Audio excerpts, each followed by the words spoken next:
Well, hello, my friends. I am here with Paulette Monty. She is the Executive Director of Outlook Enrichment. Paulette, thank you so much for joining me today. Well, thank you. I really appreciate the opportunity to be here and share about what we do here at Outlook Enrichment. Well, let's just talk a little bit about you, if you don't mind. Can we get a little personal and kind of find out who you are? And as I understand, you're legally blind, and so kind of give us your background. My eye condition is genetic. I was actually born totally blind and had cataract removal surgery at 5 and 6 months, one in each eye. And I've have maintained some usable vision since then. It's been fairly steady. But in my family, it's genetic. So both of my parents are visually impaired. And I have one sibling who's also visually impaired with cataracts. And now, as my family has aged, we're starting to see an emergence of glaucoma emerging in our family that they are watching me for at this time. And I don't want to use the word typical, but I don't know what other word to use. Is that when you have that running in your family, is that something to be expected then, I would take? And it depends on the etiology and what the eye condition specifically is, depending upon what the cause of the initial vision loss was. So in some families, there may be a predisposition. In some ethnicities, there is some predisposition. With the data that we have available, with African Americans, there tends to be a predisposition for cataracts. And with some Hispanic populations, there tends to be a predisposition for retinitis pigmentosa. Okay. Well, I do want to mention too, the last time that we chatted, which was in the spring, I believe, and we had a conversation, and at that time you were the Outlook Enrichment Program Manager, but you are now the Executive Director of this organization. Yeah, that was a big change. Enrichment's been going through a lot of change over the last year. I was brought on initially last July as the program manager because of my experience and knowledge. Outlook Enrichment is now the third organization for the blind that I have worked for. Previously, I was the executive director of the Center for Deafblind Persons in Milwaukee. And so I bring a lot of the knowledge that I've acquired from working with different positions with me. And I've been in the field for over 25 years. So it's given me a lot of knowledge in a wide variety, whether it's teaching methodologies or how to outreach to the community. And so Donna Allman, who was our previous executive director, she resigned earlier in the year to attend to some family members that she were having some health related issues with. And so I stepped into the position in May. Yeah. Well, congratulations, because that's the executive director of any organization is, it's just a huge responsibility. And you also have the passion to be in that position. So let's talk about Outlook Enrichment and what is the mission? Our mission is really the focus on the individual and giving the skills and tools they need to reach their own goals and objectives. So we don't have a cookie cutter template for anybody who walks through the door. The focus is on what their heart's desire is. If they're wanting to learn how to be more independent in their home, and that could mean learning how to cook independently, for example, or how to take public transportation to get from one place to another, and doing that themselves. We call them the aha moments. Everybody has to have some aha moments when it starts clicking into place on small successes that lead towards independence. Yeah. And let's just talk a little bit. What is the prevalence of vision loss in our community? I mean, what do you, I'll just leave it at that for now. When we look at it nationally, it's about 1 in 4 Americans across their lifespan will experience some form of vision loss. And when we say vision loss, that could be they're starting to struggle with cataracts, they could be starting to struggle with glaucoma, or they may have, as they age, there's a lot of age-related eye conditions as somebody ages that somebody may have. So a lot of our consumers are in that 50 and over age range, but we still have youth programming. On average, across the state of Nebraska, over the last 15 years, we've seen about 800 to 830 students come out of the school districts every year that have some form of vision loss. And that could be combined with other disabilities too. So our team has to really be knowledgeable on both vision, but in addition to other disabilities, especially looking at the aging population that we serve. And let's just talk a little bit about the Outlook enrichment programs. We offer a wide range of services, and we added a lot of new programs this last fall at the height of COVID. Yeah. We did not experience a lot of change in our programming. Some of our programs went to virtual offerings. So we offer adaptive technology training, and that can be anything from learning how to use an iPhone or a computer device, iPad, different things, and what types of adaptive tech are available, how to make it accessible, what kinds of apps are out there that can make things like independent living more accessible to the person. We offer independent living skills training. Those are virtual classes we offer once a month, and those range right now from anything from how to safely cook in the kitchen to labeling homes to wardrobe care and how do I make sure that my shirt's matching my socks or pants. We also offer a wide variety in recreational and cultural activities, and that's our youth and adult programs. And some of the youth programs, they get the opportunity to experience things from downhill skiing to rock wall climbing and a variety of other activities in between, from fishing to adaptive tandem bike rides, for example. In our adult programming, we try to have a nice balance of things that might be reoccurring fitness exercises and activities such as CrossFit. We're doing an adaptive belly dance class coming up this month. Yeah, I love that. So, it really varies. So we try to bring the culture in with it. Yeah. And then we do art programming. And the art program has done everything from the spring we did adaptive soap making. So it gives a whole wide feel of texture and smell and, just the overall experience. And then having something nice they can show family members that we did this, I did this. And we've done painting in the park and other activities. So we've added the independent living skills classes are new this year. And we offering advocacy 101 because it's important to have self-advocacy skills, whether it's talking to an employer or someone else.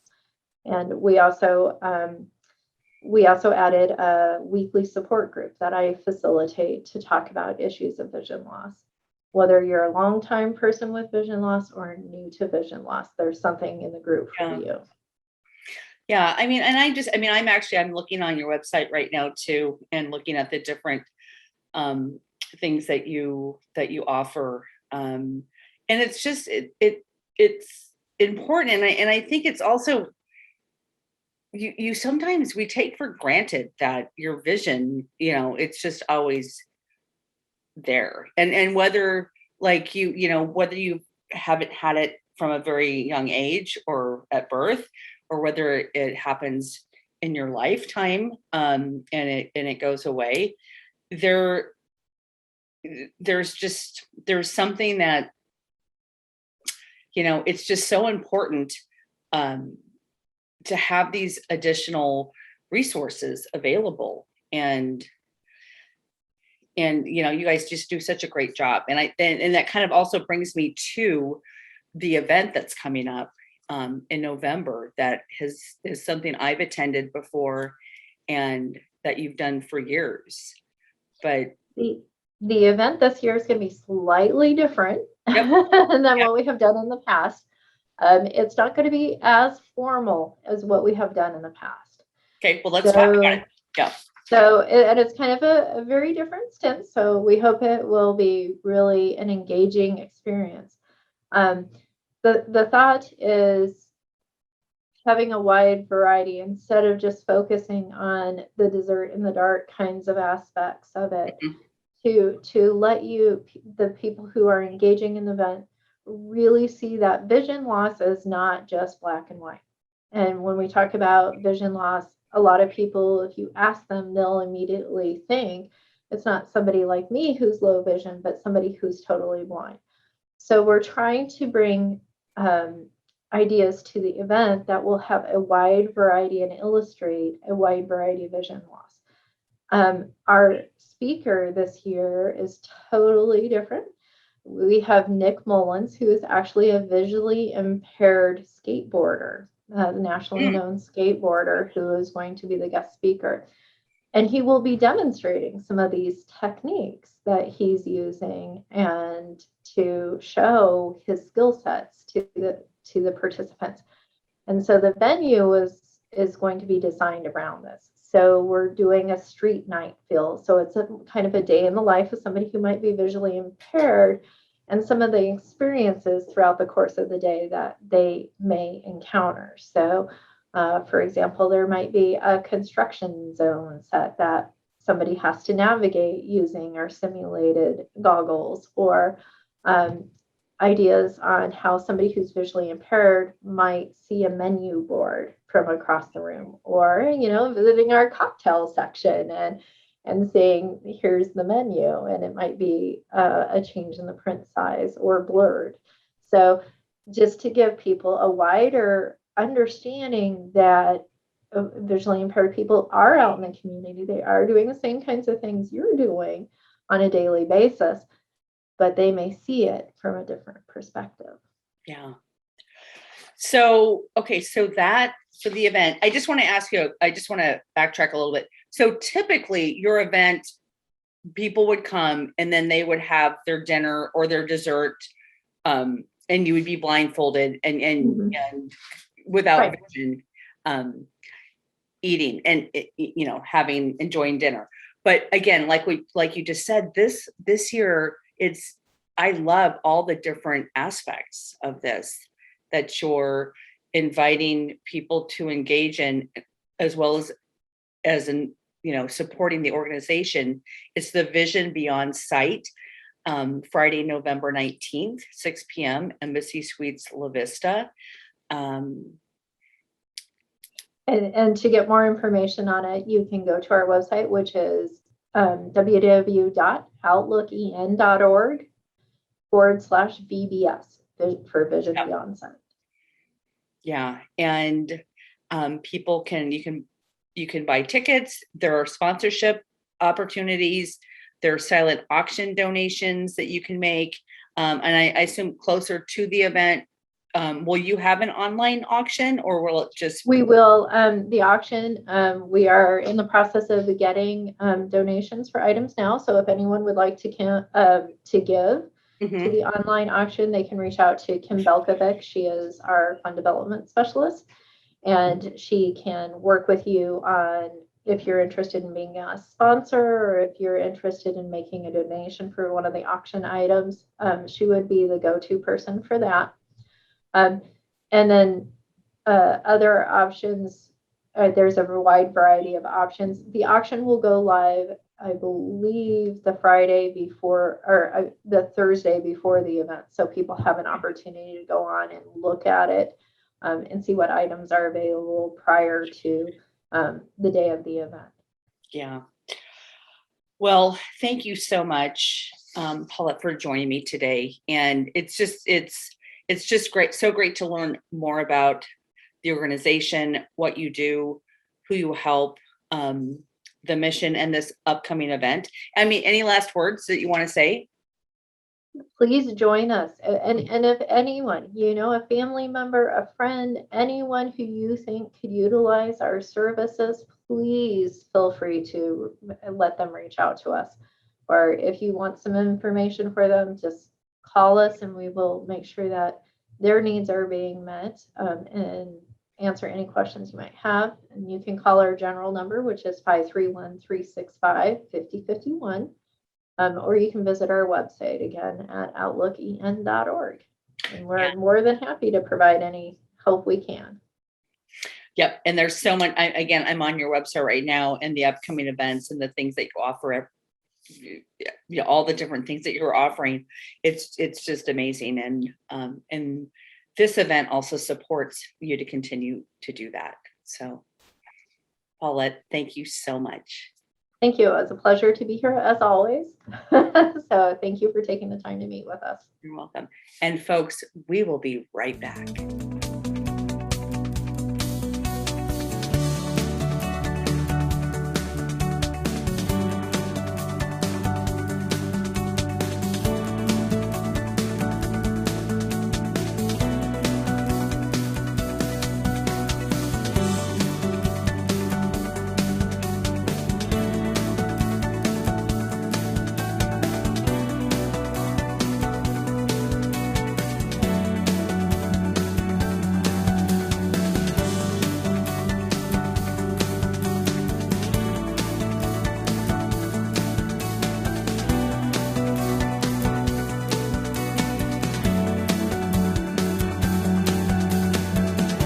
Well, I am so excited to be here with Kaylee Chandler. She is the co-chair for the upcoming Children's Hospital and Medical Center Gala, one of my favorite events happening in November. Kaylee, thank you so much for joining me today. Yeah, thanks for having me.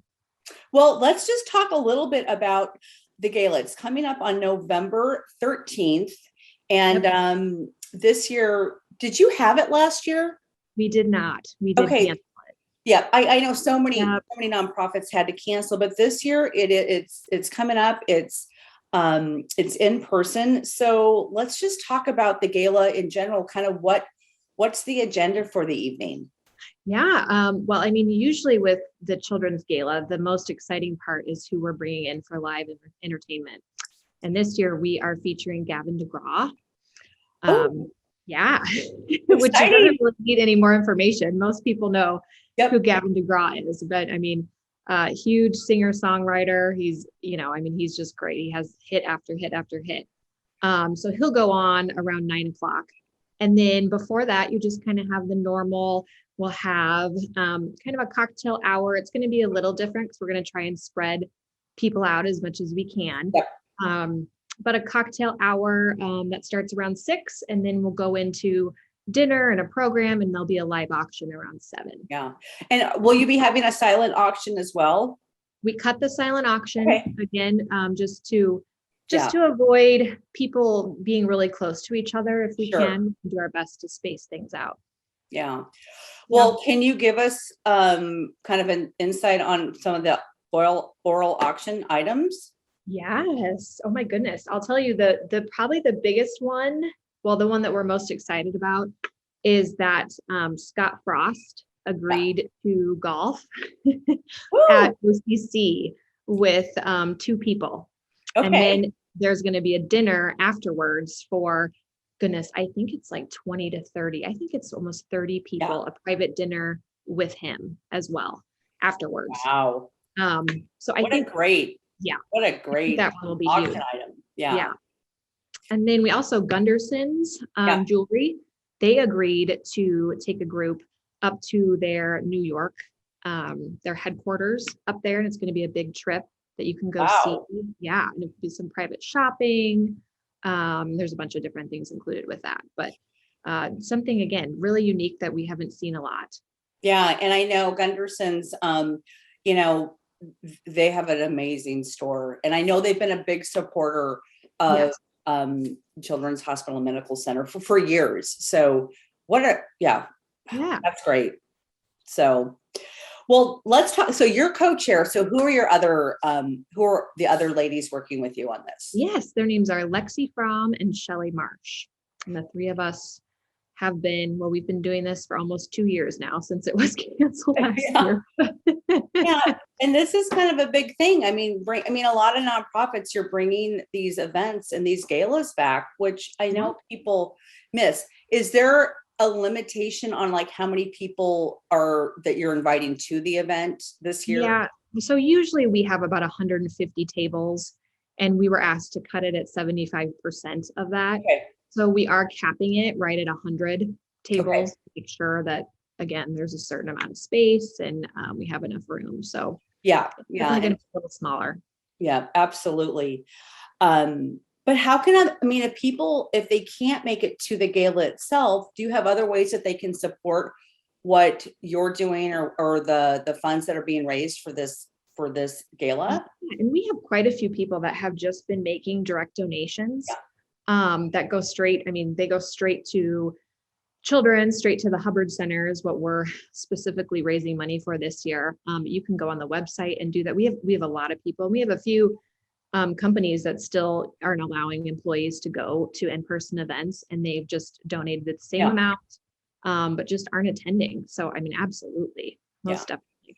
Well, let's just talk briefly about the Hubbard Center for Children, because that's something that just newly opened this year. It's so exciting. So can you tell us a little bit about what that is? Yeah, well, the gala itself this year, we will support, the equipment and technology that goes into the center, which is brand new, state of the art. I'm sure most people now have seen it right there on 84th and Dodge, where it expands all the way east with all the lights. But I think the most significant thing about the Hubbard Center and why it's so cool and great for our community is that it's basically doubling the size of children's, meaning that there's double the amount of beds for kids. It's pretty incredible. Yeah. And I think it just everything that cycles through that too. The quality of doctors that they can get, the equipment, like I said, and the technology that's going in there is absolutely spanking brand new, top of the line.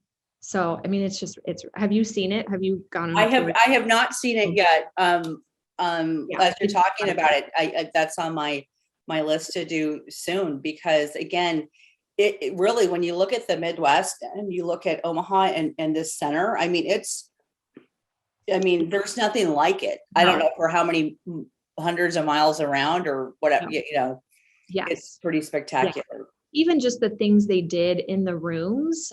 Just like their NICU, things that they're doing for the parents that are staying there are just so different from the older NICU. Even like the beds and the quality of the rooms that they're providing and the size is huge. You don't realize that until you're staying there, but it's really amazing. Because I'll add, anytime a child is sick, you have the family around the child that is going to be with the child. It's not like an adult.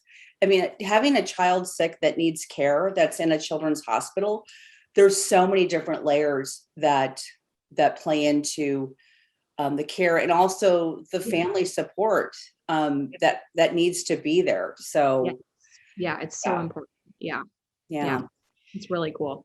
All right, so this is a question that I have on my sheet that I'm going to ask you. Yeah. If you had to tell a friend why they should consider joining you at this year's gala, what would you tell them?